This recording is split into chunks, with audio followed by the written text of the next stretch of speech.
কৃষি বিদ্যালয়ের জমি বেদখল হয়ে যাচ্ছে, জানে সবাই, কিন্তু করার কিছুই নেই। প্রভাবশালীদের হাত করে কখনো জমি মাফিয়া, কখনো কোনো লোকজন একের পর এক জমিগুলো দখল করছে বলে আমাদের দেশকে সুস্পষ্ট অভিযোগ এসে পৌঁছেছে। পুলিশ জানে, প্রশাসন জানে, কিন্তু ওই যে বললাম, করার কিছুই নেই।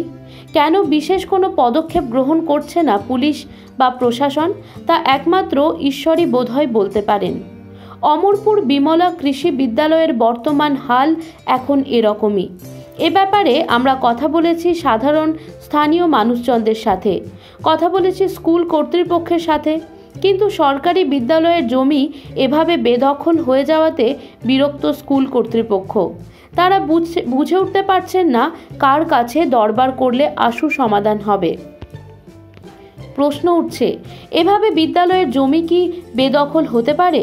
জমি মাফিয়া এবং কিছু স্থানীয় মানুষজন এই অপকর্মে যুক্ত বলে অভিযোগ রয়েছে। তাহলে প্রশ্ন থেকেই যাচ্ছে, বেড়ালের গলায় ঘণ্টাটা বাঁধবে কে? পুলিশ নিশ্চুপ, প্রশাসন আছে কিন্তু ঘুমিয়ে। তাহলে ঘুমন্ত পুলিশ ও প্রশাসনকে জাগাবে কে? নিজের বৃত্তি পরীক্ষার জন্য সামান্য টাকা জোগাড় হয়নি, আর তারপরে বেশ কিছুটা দুঃখ পেয়ে চিড়ে বাতাসে নিয়ে ঘর ছেড়েছিলেন। পায়ে হেঁটে কলকাতায় পৌঁছে যান। তারপর চট করে 5 মাস কাটার চাকরিতে যোগদান। জীবন আর লেখাপড়া সেভাবে হয়নি, কিন্তু পরবর্তীতে সেই মানুষটি গড়ে তুলেছিলেন অবিভক্ত বাংলার প্রথম কৃষি বিদ্যালয়, যা ছিল ভারতের মধ্যে দ্বিতীয়। শিক্ষা জগতের ইতিহাসে গড়ে তোলা সেই মানুষটি একদিন দানবীর ও রায়বাহাদুর উপাধি লাভ করেন। দেশের স্বাধীনতা আন্দোলনে সরাসরি ভূমিকা না থাকলেও তৎকালীন সময়ে বেশ কয়েকজন বিপ্লবীদের গোপন আশ্রয় দিতেন তিনি, যাতে তারা স্বাধীনতা আন্দোলনে সক্রিয় ভূমিকা নিতে পারেন। এখানেই শেষ নয়, গরিব অসহায় মানুষের পাশে থেকে স্বাস্থ্য, শিক্ষা, কর্মসংস্থান সকল বিষয়ে তিনি মানবিকভাবে সহযোগিতা করতেন। এই বিদ্যালয়ের পথ চলা শুরু হয়েছিল 1912 সালে। তালপাতার একটি চালার নিচে বিদ্যালয়ের প্রাথমিক বিভাগ শুরু হয়েছিল এলাকার কয়েকটি শিশুকে নিয়ে। আজ থেকে 100 বর্ষ আগে এলাকার মানুষের মধ্যে অজ্ঞানতার অন্ধকার দূর করে শিক্ষার আলোয় আলোকিত করার জন্য মনমথনাথ পাল মহাশয় এই বিদ্যালয় শুরু করেছিলেন। পরে 1914 সালে শুরু করেছিলেন বিদ্যালয়ের উচ্চ প্রাথমিক বিভাগ। বিদ্যালয়ের নাম ছিল মিডিল ইংলিশ স্কুল। মাঝখানে 2 বছরে এলাকার কয়েকজন মানুষকে সঙ্গে নিয়ে বিদ্যালয় গৃহ নির্মাণ করেন। বিদ্যালয় ছাত্রাবাস, শিক্ষিকাবাস নির্মাণ সবই তিনি করেছিলেন। গড়ে তোলেন দাতব্য চিকিৎসালয়, যা আজও এলাকার মানুষের সেবায় নিয়োজিত। 100 বর্ষ আগে এতদাঞ্চলের মানুষের উন্নতির জন্য তিনি শিক্ষা ও স্বাস্থ্যকে অগ্রাধিকার দিয়েছিলেন, যা ভাবতে অবাক লাগে। পরবর্তীকালে এই বিদ্যালয়ের অনুমোদনের জন্য তৎকালীন ইংরেজ সরকারের দৃষ্টি আকর্ষণ করেন। সেই সময় চকদিঘিতে জমিদারদের তত্ত্বাবধানে বিদ্যালয় শুরু হয়ে গেছে। ফলে এলাকার অন্য কোনো বিদ্যালয় যাতে না থাকে বা অনুমোদন না পায়, তার জন্য চকদিঘির জমিদাররা সচেষ্ট হন। কিন্তু মনমথনাথ পাল দমে যাওয়ার পাত্র নন। তিনি বিভিন্নভাবে তার চেষ্টা অব্যাহত রাখেন। একসময় ঢাকার নবাব বাহাদুর এর আন্তরিক চেষ্টায় এবং পরামর্শে তিনি বিদ্যালয়ে কৃষি বিভাগ চালু করেন এবং বিদ্যালয়ের নাম দেন মা বিমলা দেবীর নামে অমরপুর বিমলা কৃষি বিদ্যালয়। তৎকালীন সময়ে অবিভক্ত বাংলায় কেবলমাত্র ঢাকায় একটি কৃষি বিদ্যালয় ছিল। এটি দ্বিতীয় কৃষি বিদ্যালয় হিসেবে চালু হয়। স্বাধীনতা উত্তর বাংলায় প্রথম কৃষি বিদ্যালয়।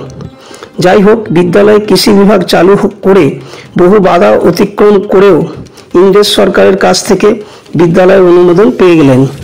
বিদ্যালয়ের স্বাভাবিক কাজ যাতে চলতে পারে তার জন্য অর্থের সংস্থানও তিনি করেন। পরবর্তীকালে সময়ের সঙ্গে সঙ্গে বিদ্যালয়ে বিভিন্ন বিভাগ চালু হয়। বিদ্যালয় প্রথমে কলকাতা বিশ্ববিদ্যালয়, তারপর পশ্চিমবঙ্গ মধ্য শিক্ষা পর্ষদ এবং পশ্চিমবঙ্গ উচ্চ মাধ্যমিক শিক্ষা সংসদের অনুমোদন লাভ করে। কিন্তু বর্তমানে বেশ কিছু অসাধু লোকজন বিদ্যালয়ের জমি জবরদখল করার চেষ্টা চালিয়ে যাচ্ছেন। এ ব্যাপারে জামালপুর পঞ্চায়েত সমিতির পূর্ত কর্মাধ্যক্ষ মেহমুদ খান বলেন, অভিযোগ পেলে যথাযথ ব্যবস্থা নেওয়া হবে। এই অমরপুর গ্রামেরই এমন একজনের কথা বলবো যিনি একটা এমন কাজ করেছিলেন যা সত্যি করে আজকে আমরা তার উপলব্ধি করতে পারছি। তার নাম হচ্ছে রায়বাহাদুর মনমথনাথ পাল। তিনি আজ থেকে 120 বছর আগে এই অমরপুর গ্রামে প্রতিষ্ঠা করেছিলেন অমরপুর বিমলা কৃষি বিদ্যালয়, যেটি ছিল গোটা পশ্চিমবঙ্গ নয় শুধু অবিভক্ত বাংলার প্রথম এগ্রিকালচার স্কুল, এবং সেটি বর্তমানে অমরপুর বিমলা কৃষি উচ্চ বিদ্যালয় রূপে পরিগণিত হয়েছে। তার পাশাপাশি তিনি বালিকাদের জন্য তৈরি করেছিলেন অমরপুর বিমলা কৃষি বালিকা বিদ্যালয়। তার সঙ্গে সঙ্গে তিনি সেখানে অমরপুর প্রাথমিক বিদ্যালয় থেকে শুরু করে ওই এলাকায় তিনি তৈরি করেছিলেন দাতব্য চিকিৎসালয়, বিভিন্ন মন্দির তৈরি করেছিলেন, এবং ওই স্কুলকে যাতে পরিচালনা করার ক্ষেত্রে কোনো অসুবিধা না হয়, কৃষি বিদ্যালয় হিসাবে যাতে ঠিক মতো থাকে, তার জন্য তিনি ওই স্কুলকে 50 বিঘে জমি দান করেছিলেন। তো 1914 সালে এই বিদ্যালয় প্রতিষ্ঠা হয়েছিল, এবং তখন তৎকালীন গভর্নর, ইংরেজ গভর্নর ওনাকে জমিদারি পাট্টা দিয়েছিলেন এবং রায়বাহাদুর উপাধিতে ভূষিত করেছিলেন।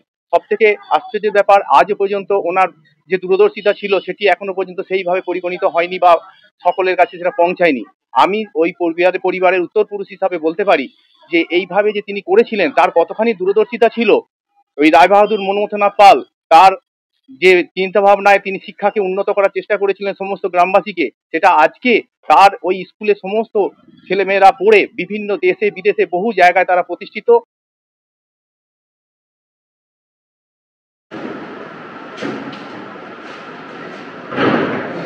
এই বইগুলো সব রিনোভেশন করবে এবং তার জন্য প্রচুর পরিমাণে অর্থের উপর অর্থদারি নিয়ে যাবে।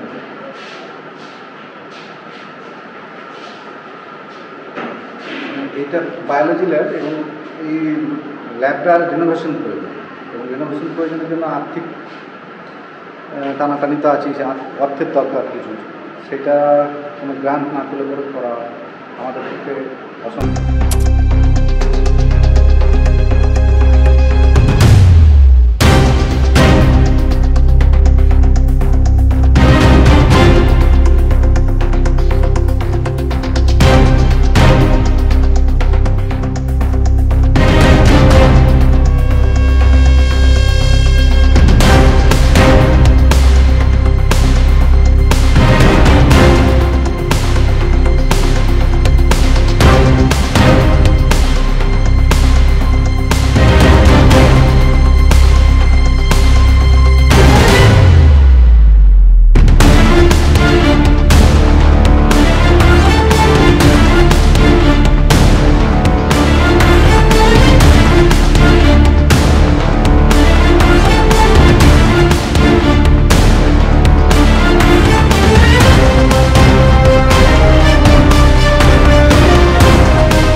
কেমন লাগছে স্কুলে পড়াশোনা? ভালো হয়? টিচাররা কেমন? কেমন লাগছে? ভালো স্কুল। কোন ক্লাস? 11? ক্লাস 11। আচ্ছা, এখানে স্যাররা সব ভালো? খুবই? আচ্ছা, ঠিক আছে। পড়াশোনা কেমন হচ্ছে এখানে? রেজাল্ট কেমন হয়? হ্যাঁ বল, রেজাল্ট কেমন হয়? ভালো হয় তো?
আমি এই স্কুলে আছি 2020 জানুয়ারি থেকে। তার আগে আমি পূর্ব বর্ধমান জেলারই অন্য ব্লকের স্কুলে ছিলাম। পরিকাঠামো এবং এই স্কুলের যা ইতিহাস আছে সেক্ষেত্রে আপনার আপনি কত এনার্জি পাচ্ছেন এই শিক্ষকতা? হ্যাঁ, মানে আমাদের এই school Amarpur Bimala agriculture institution, এটা তো শতাব্দী প্রাচীন স্কুল এবং এই স্কুলের ঐতিহ্য তো অনেকটাই। তো সেই হিসাবে এত বড় একটা স্কুলে এবং আমাদের এখানকার সত্যি কথা বলতে কি পশ্চিমবঙ্গের অন্যান্য গ্রামীণ জায়গায় স্কুলের ইনফ্রাস্ট্রাকচার আর আমাদের স্কুলের ইনফ্রাস্ট্রাকচারের মধ্যে একটু তফাৎ আছে। আমরা অনেক বেশি ইনফ্রাস্ট্রাকচার ছাত্রদের প্রদান করতে পারি। আমাদের নিজস্ব অডিটোরিয়াম আছে, বিশাল বড় খেলার মাঠ আছে এবং স্কুলের বিল্ডিংও অসাধারণ এবং উচ্চ মাধ্যমিক পর্যন্ত ছাত্রছাত্রীদের প্রায় সব বিষয়ের মাস্টারমশাইরাও আছেন, সায়েন্স সাবজেক্টের ল্যাব আছে। তো সেই হিসাবে আমরা পরিকাঠামো তো ছাত্রছাত্রীদের সব কিছুই দিতে পারছি। পদ্ধতিগুলো আর কি পরিকাঠামো হলে ছাত্রছাত্রীদের ভালো হয়? আর পরিকাঠামো বলতে সত্যি কথা বলতে কি আমাদের ল্যাব বেস সাবজেক্টগুলোর মধ্যে ভূগোল বিষয়টার ল্যাবরেটরির একটু অভাব আছে, যদিও আমরা সেটা আমাদের মতন করে চেষ্টা করি মানিয়ে নিতে, ছাত্রছাত্রীদেরকে যতটা পারা যায় প্রোভাইড করার সুযোগ সুবিধা। তো সরকারের কাছে কিছু বলছেন না সরকারকে? হ্যাঁ, আমরা বলেছি, আমরা চেষ্টা করেছি, কিন্তু সেই এখনো পর্যন্ত সেইভাবে আমরা গ্রান্ট পাইনি। তো এবং আমি ভূগোলের শিক্ষক হিসেবে বেসিক্যালি এটা মনে করি যে এটা উন্নতি হওয়া দরকার আছে। আজই তো প্রত্যেক ছাত্রছাত্রীর মধ্যে একদম সেক্ষেত্রে আপনারা কতটা পরামর্শ দিতে পারছেন যে মোবাইলের আসক্তি ছেড়ে শিক্ষার প্রতি তারা একটুখানি? দেখুন, আমরা যদি ফর্মালি বলি তাহলে আমাদের স্কুলের একটা রুলসই আছে যে কোনো ছাত্রছাত্রী মোবাইল স্কুলে আনতে পারবে না।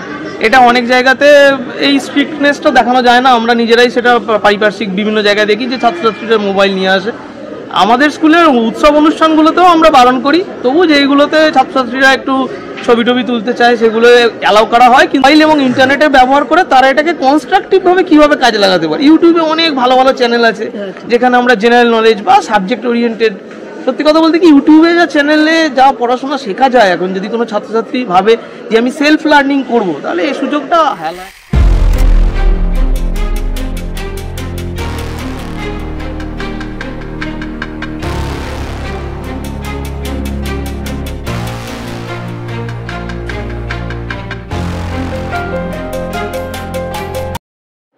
এখানে কম্পিউটার চালু হয়েছে, মানে আমি এসে যে জয়েন করেছি 2018 সেপ্টেম্বর, তখন থেকে চলছিল অলরেডি।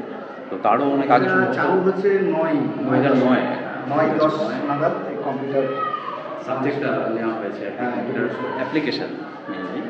কম্পিউটার সায়েন্সটাও আমাদের সাবজেক্টে রয়েছে, কিন্তু যেহেতু ছেলেমেয়েরা খুব একটা নেয় না, আর্টসের ছেলেমেয়েরাই এখানে নেয়, ওদের সায়েন্সটা যেহেতু ম্যাথামেটিক্স থাকে না, তো ওরা সায়েন্সটা নিতে পারে না। কম্পিউটার অ্যাপ্লিকেশনটাই মূলত ওরা নেয় এবং ওটা চলছে। আপনার সাবজেক্ট দুটোই আছে, কম্পিউটার সায়েন্স এবং অ্যাপ্লিকেশন দুটোই রয়েছে, কিন্তু অ্যাপ্লিকেশনটাই এখন চলছে রানিং। তো স্যার এটাকে বাড়ানোর আরও ইচ্ছা আছে? হ্যাঁ, অবশ্যই আছে, কিন্তু ওই যে বললাম একটা জায়গাতে গিয়ে আটকে যাচ্ছে। কম্পিউটার ওই যে স্কুলের ফান্ড থেকে এবছর 3খানা কিনেছে আমি, এবার কতটা করা যায়।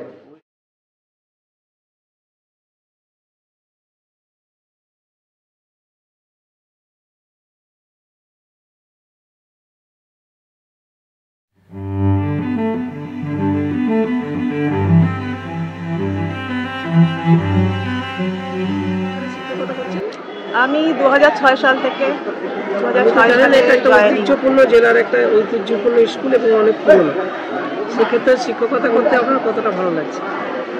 দেখুন, শিক্ষকতা করার ইচ্ছে প্রথম থেকেই ছিল, স্টুডেন্ট লাইফ থেকেই ছিল। তো সেই সুযোগটা যে আমি পেয়েছি এবং করতে পারছি এখনো পর্যন্ত, এটা আমার কাছে একটা বেশ বড় পাওনা বলতে পারি। এবং অনেক মানুষই তো চায় শিক্ষক হতে, সবাই তো হতে পারে না। আমি সেটা পেরেছি এবং দিতে পারছি এখনো পর্যন্ত, সেটা খুব ভালো অভিজ্ঞতা। এবং এর জন্য একটা গ্রামের স্কুলতে পারফরমেন্স ছাত্রছাত্রীদের কীরকম? এখন ভালো মন্দ সব মিলিয়ে আছে। পারফরমেন্স এখানে আমাদের স্কুলে বলবো তুলনামূলক অন্য স্কুলের থেকে ভালো। ক্ষেত্রে আমি বলবো মেয়েদের পড়াশোনাটা খুব একটা গুরুত্ব হিসেবে দেওয়া হয় না। মানে আমি যখন জয়েন করি অনেকেই দেখতাম 11-এ মেয়েরা ভর্তি হলো কিন্তু বিয়ে হয়ে যাচ্ছে। তো সেই জিনিসটা এখন তো দেখি অনেকটা বন্ধ হয়েছে, এটা ভালো ব্যাপার। বরঞ্চ আমরা বলবো যে মেয়েদের সেকশনে কিন্তু স্টুডেন্ট অনেক বেশি ছেলেদের থেকে। বাল্যবিবাহটা কি রোধ করা যাচ্ছে? এটা রোধ করা অনেকটাই গেছে 12 পর্যন্ত, তবুও হচ্ছে, তাদের বাড়ির উদ্যোগে হচ্ছে। সেক্ষেত্রে ছাত্রীদের ভূমিকা কতটা বাল্যবিবাহ রোধে? এখন ওরা কিন্তু স্কুলে আসতে চায় এবং পড়তে চায়, এটা মোটিভেশন করতে পারছেন অভিভাবকদের কতটা? এখন তো আমরা তো গার্জেন মিটিং ডাকি, বেশিরভাগ গার্জেনই চায় এখন এই যুগে যে মেয়েরাও পড়াশোনা করুক। মানে আপনি তো শিক্ষিকা, ছাত্রীদের কতটা আপনারা সামাজিকভাবে সচেতন করার চেষ্টা করছেন বিভিন্ন বিষয়ে, তাদের চরিত্র, তাদের তাদের আচার আচরণ নিয়ে? হ্যাঁ অবশ্যই সেগুলো করা হয়। আমরা বিভিন্ন প্রোগ্রাম অ্যারেঞ্জ করি, কালচারাল প্রোগ্রাম বলুন, খেলা বলুন, তারপর বিভিন্ন সেমিনারগুলো চেষ্টা করি। যদিও বুঝতেই পারছেন এটা একটা ইন্টেরিয়র এলাকা, কারণ যোগাযোগ ব্যবস্থাটা ভীষণ রকম অনুন্নত। এটা একটা নেগেটিভ। ব্রিজটা নিয়ে সমস্যা আছে, আপনারা জানেন, এগুলো তো জানা। এটা আমরা দেখলাম একটা কুইজ কন্টেস্ট আমরা আয়োজন করেছিলাম, সেখানে কিন্তু ওরা ভীষণ উৎসাহের সঙ্গে মেয়েরা যোগদান করেছিল। এটা ভালো, বেশ ভালো লেগেছে।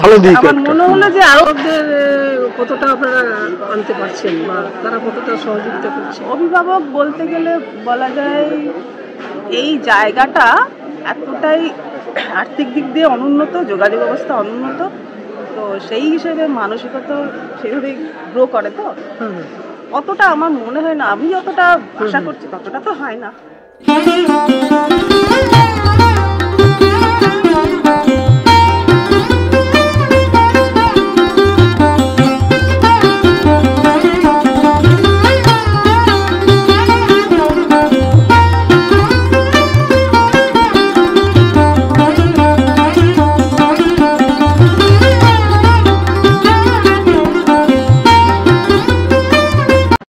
রিসেন্টলি আমরা দেখছি আমাদের স্কুলের যে সম্পত্তি আছে সেগুলো একটু সাইড থেকে আস্তে আস্তে সেগুলো দখল হয়ে যাচ্ছে।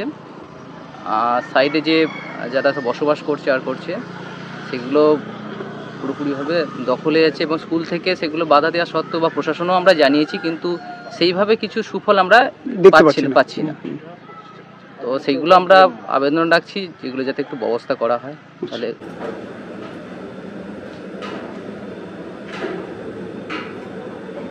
আজকে কি সবজি হচ্ছে? বাঁধাকপি আর কি হবে?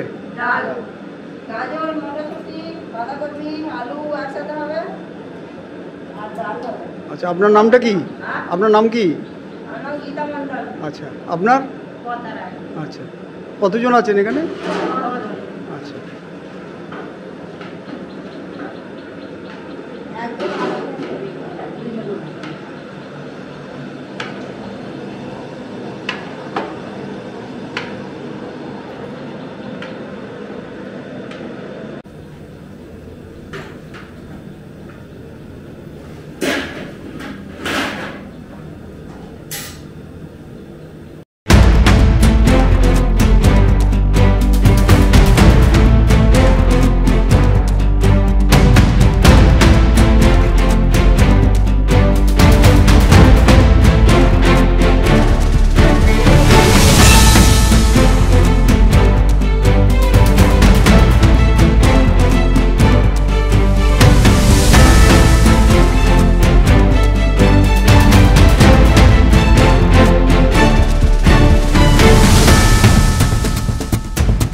সমস্যা প্রচুর বলতে, যেমন আগে এই স্কুলে আমি যখন জয়েন করি বা ইয়েতে, তখন মোটামুটিভাবে আপনার স্টাফের সংখ্যা 39-40 জন।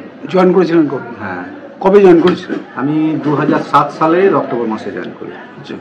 তারপর এই স্টাফ কমতে কমতে উচ্চশ্রীর মাধ্যমে, রিটায়ারমেন্টের মাধ্যমে বা মিউচুয়াল ট্রান্সফারের মাধ্যমে স্টাফ কমতে কমতে আপনার এখন 20 জন 22 জন এসে দাঁড়িয়েছে। এটা জানিয়েছিলেন সরকার? হ্যাঁ হ্যাঁ হ্যাঁ। আচ্ছা, কোনো রিপ্লাই পেয়েছেন? রেসপন্স কিছু? ওই 2 জন পেয়েছি এবছর, সেই কারণে 22 হয়েছে, না হলে আমরা 20 ছিলাম। আচ্ছা, আর সেই সঙ্গে আপনার কত হলে চলবে?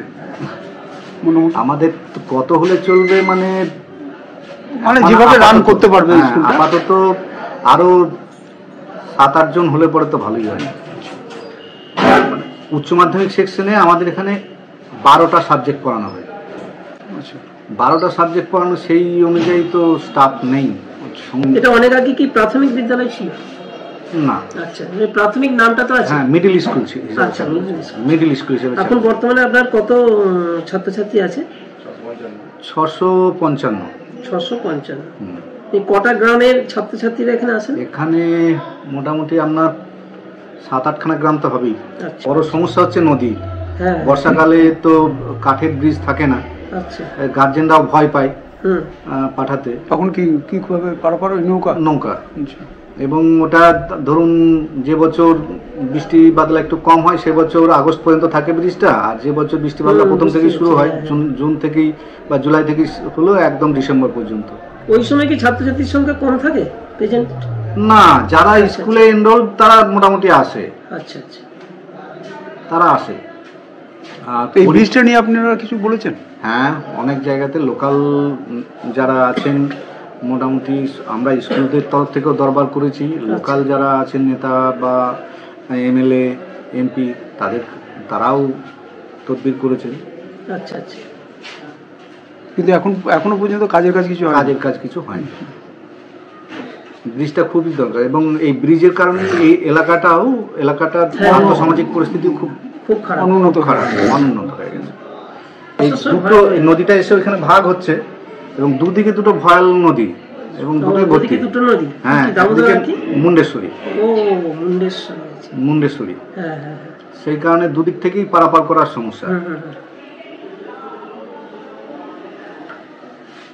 আর আপনাদের ছাত্রছাত্রীদের নতুন কি কোনো চিন্তা ভাবনা আছে, কোনো পরিকাঠামো বা পরিকাঠামো? আপনাদের রেজাল্ট কিরকম হয়? উচ্চ মাধ্যমিকের রেজাল্ট খুব ভালো, মানে এলাকার সব থেকে ভালো রেজাল্ট হয় আমাদের স্কুলে। উচ্চ মাধ্যমিকে সব থেকে ভালো রেজাল্ট হয়, মানে জামালপুর ব্লক বলতে পারেন বা আশেপাশে ওই হুগলির লাগোয়া যেহেতু এটা, হুগলিরও কয়েকটা স্কুলের থেকেও আমাদের এই এখানকার উচ্চ মাধ্যমিকের রেজাল্ট খুব ভালো। আধুনিক শিক্ষা ব্যবস্থা, কম্পিউটার আছে কিন্তু সেখানে কম্পিউটারের সংখ্যা অপ্রতুল।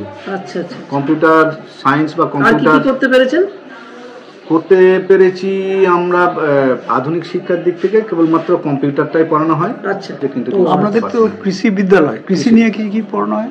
কৃষি নিয়ে উচ্চ মাধ্যমিক স্ট্যান্ডার্ডে যেটা আছে, যে এগ্রিকালচার এবছর থেকে চালু হয়েছে, আগে অ্যাগ্রোনমি পড়ানো হতো। আচ্ছা, কৃষিতে মোটামুটি উচ্চ মাধ্যমিকে যারা ভর্তি হয় ম্যাক্সিমাম ছেলেরাই কৃষি নিয়ে পড়াশোনা করে।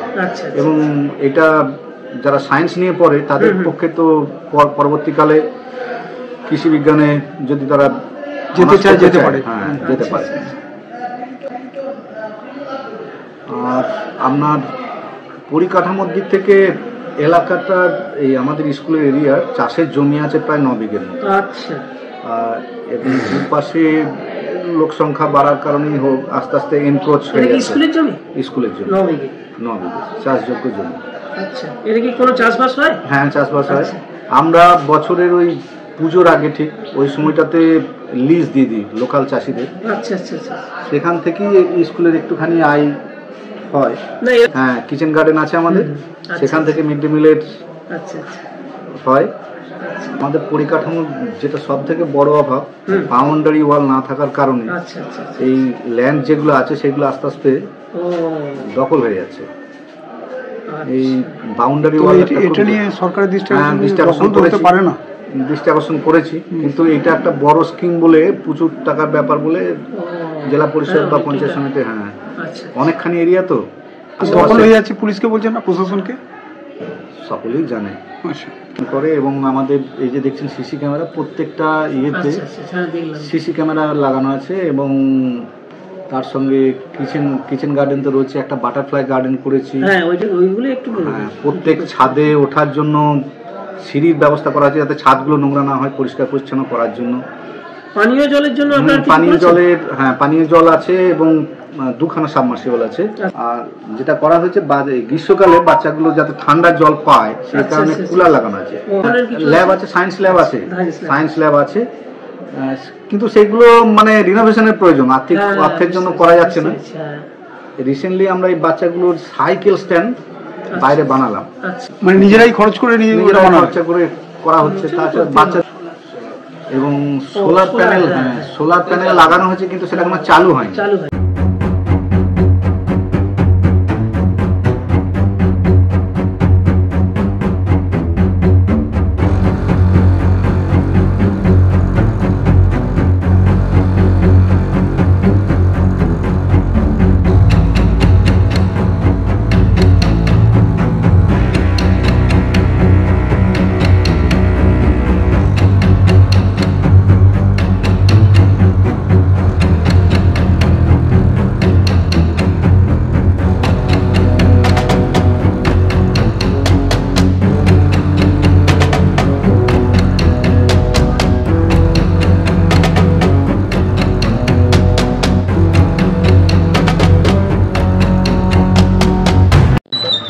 35 বছর এইভাবেই চলছে।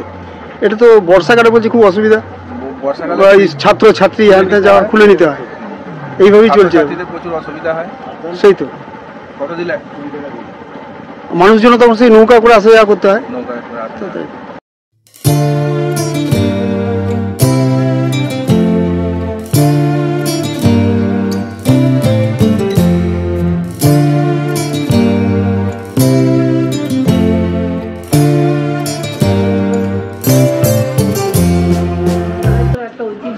বর্ধমান জেলায় বোধহয় তৎকালীন সময়ে, স্বাধীনতার আগে তৎকালীন সময়ে বোধহয় একটাই ওই বিদ্যালয় ছিল এবং কৃষি ওরিয়েন্টেড বিদ্যালয় ছিল, যেটা বোধহয় আমাদের রাজ্যে প্রথম এবং ভারতবর্ষ প্রথম। এই ব্যাপারে আপনার একটু বলেন।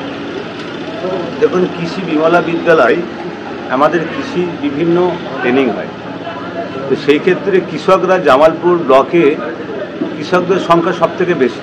মানে কৃষি কাজ আমাদের যেমন ধান, আলু, তার প্রশিক্ষণ কিভাবে দেওয়া যায় সেটা আমাদের সরকারি আধিকারিকরা ওইখানে আমাদের বিভিন্ন ছাত্রছাত্রীকে নিয়ে আমরা তাদের আলোচনা করি কিভাবে আমাদের এই কৃষিটা আরও উন্নত হয়। সেই জন্য দেশ স্বাধীন হওয়ার আগেই এই বিমলা কৃষি বিদ্যালয়টা আমাদের এখানে তৈরি হয়েছিল, যেটা আমাদের অমরপুর এলাকায়। আমাদের এই অমরপুর এলাকায় যেহেতু নদীর এপার ওপার আছে, সেই ক্ষেত্রে সেটা অনেকই মানুষ ওখানে যায়। আমরা কিভাবে আমাদের আরও কৃষি প্রযুক্তিটা উন্নত হবে সেই ব্যাপারে ওখানে আলোচনা হয়। সেটা আমরা গর্বিত, দেশ স্বাধীন হওয়ার আগে প্রায় 100 বছর আগে আজকে আমাদের বিমলা কৃষি বিদ্যালয়টা তৈরি হয়েছে। আমরা অত্যন্ত খুশি যে আগামী দিনে যাতে আরও এটা ভালো করে আরও কৃষক বন্ধুরা তারা গিয়ে যেন তাদের নিজেদের জায়গাটাকে আরও নতুন করে শিক্ষার আলো পেতে পারে। আচ্ছা, ব্রিজটা নিয়ে কিছু ভেবেছেন? ব্রিজটার কাঠের ব্রিজ, বর্ষাকালে ওটা যেহেতু খুলে রাখা হয় এবং ছাত্রছাত্রীরা নৌকায় করে বলা যায় প্রায় প্রাণ হাতে করেই তারা স্কুলে যাতায়াত করে, সেক্ষেত্রে আপনারা কি পঞ্চায়েত সমিতি থেকে কোনো রকম চিন্তা ভাবনা করছেন? দেখুন, আমরা পঞ্চায়েত সমিতি এবং বিধায়ক আমরা টোটালি দিক থেকে আমরা জেলাকে জানিয়েছি, জেলা থেকে আমাদের রাজ্যেও জানিয়েছে। এসডিও সাহেব আরও আমাদের এডিএম সাহেব বোধহয় এসেছিলেন, আমাদের বিডিও সাহেব ছিলেন, পঞ্চায়েত সমিতির সভাপতি, সহসভাপতি, ওরা একটা ইনকোয়ারি করেছেন। অবশ্যই এই ব্রিজটা প্রয়োজন আছে, সেই ক্ষেত্রে আমাদের সরকারও চেষ্টা করছে করার। তবে হ্যাঁ, এটা ওই এলাকার মানুষের দাবি আছে, এখান থেকে আমাদের হলে আরামবাগটা খুব সুবিধা হবে, যেহেতু ওখানে একটা কৃষি বিদ্যালয় আছে এবং আমাদের অমরপুর হাই স্কুল আছে।